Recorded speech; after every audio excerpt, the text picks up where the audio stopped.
এবং ফেসিবাদের দোষর থেকে কোন অবস্থাতেই আপনার ছাড় দেওয়ার সুযোগ নেই।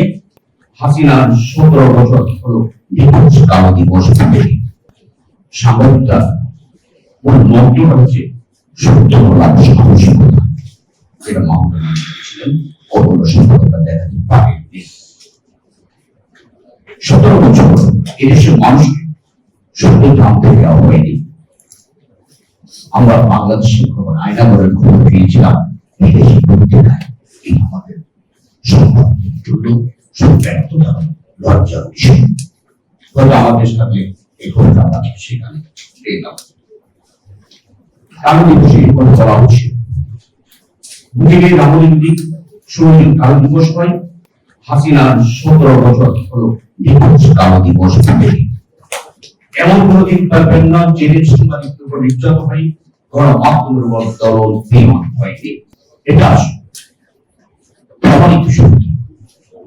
54 বছরের ইতিহাস, 55 বছরের ইতিহাস, গণতন্ত্র এবং আওয়ামী লীগ একসাথে চায় না, গণমাধ্যমের স্বাধীনতা এবং আওয়ামী লীগ একসাথে চায় না। এটা আজকে একেবারে প্রমাণিত সত্যি পরিণত হচ্ছে। বিগত সময়ে আসল সাংবাদিকতা একটু বেড়ে গিয়েছিল যে দলীয় গেরার আর সাংবাদিকদের মধ্যে বা কিছু কিছু সম্পাদকের মধ্যে পার্থক্য খুঁজে পাওয়া কিছু করছে। ভারত থেকে চুক্তি করে আসেন, গোপন চুক্তি, বাংলাদেশের মানুষ যারা সংসদে আলোচনা হয়নি, চুক্তি করে আসার পরে কোন কোন সম্পাদক সেখানে একজন সম্পাদক সেখানে প্রশ্ন করেনি কি কি চুক্তি হয়েছে, চুক্তিতে কি কি আছে, প্রশ্নটি না করে সেটি সম্পাদকরা উঠে বলেছেন আপনি তো একমাত্র বিশ্বকে নতুন হওয়ার দাবি আছে। এসব দাস সম্পাদকদের প্রতি আমাদের এক রাশ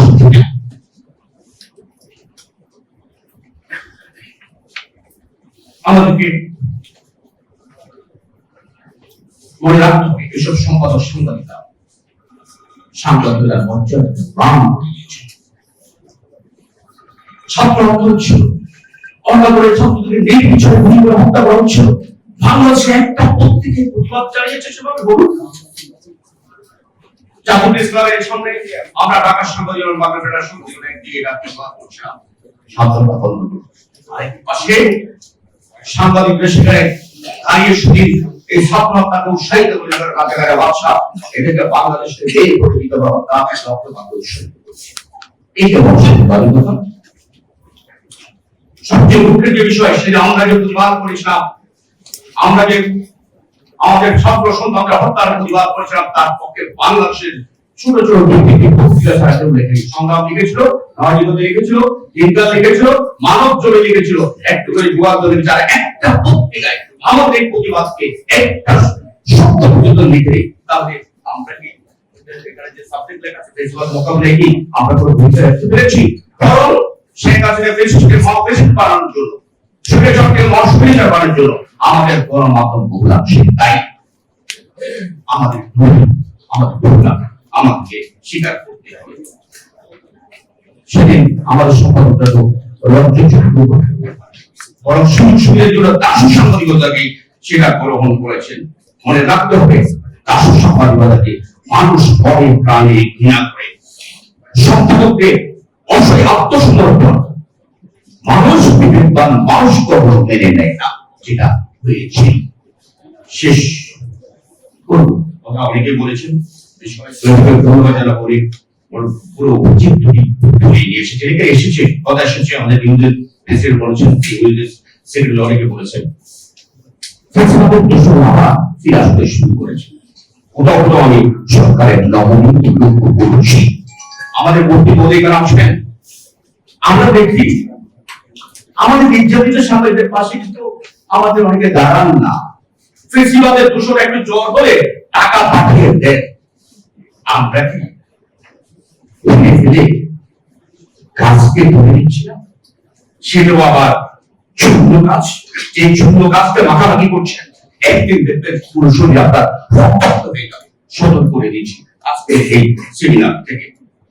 সবশেষ যেটুকু বলি, প্রতিদিন দুটি সূত্র দিতে পারে, একজন প্রভাব শক্তিকে প্রতিনিধি দিতাম। আর কিন্তু সুযোগ দেশের বাস্তবে সুযোগ দিয়ে সারা বিশ্বকে দেখা যায় আমরা এলো অন্ধ মানুষের যদি সুযোগ থাকলে তাহলে কি না থাকবে, আমরা যেন একটা অন্ধ জাতি তৈরি না করি, আমরা যেন চোখে দেখার মতো একটা জাতি তৈরি করি, বিবেকবাদ জাতি তৈরি করি, সেগুলো গণমাধ্যমের স্বাধীনতা আমরা তাকাই এবং ফেসিবাদের দূষণ থেকে কোন অবস্থাতেই আপনার ছাড় দেওয়ার সুযোগ নেই। ফেসিবাদের চিহ্নিত দোষে ভিন্ন মত থাকতে পারে, ভিন্ন মত আমি শ্রদ্ধা করি, ভিন্ন মত থাকবে, শত্রুরা দেখবেন সরকারের সমালোচনা করবে, আমাদের সমালোচনা করবে, সেটা আমরা অবশ্যই সাধুবাদ জানাই। কিন্তু যারা ছাত্র হত্যার সাথে জড়িত, যারা সেদিন আমরা দেখেছি টিভির পর্দায় দাঁড়িয়ে দাঁড়িয়ে যেভাবে ছাত্রদের উৎসাহিত করেছিল, তাদের সাথে আপন চলবে না, আমরা মানব না। নিফটি ফার্স্টের সাথে ট্রেড করুন যে কোনো জায়গা থেকে, ক্যাম্পাসে ক্লাসের ফাঁকে, ঢাকায় জ্যামে বসে কিংবা ঘরে বসে। ট্রেডিং এখন হাতের মুঠোয়, তাই ট্রেড করুন যখন খুশি যেখানে খুশি।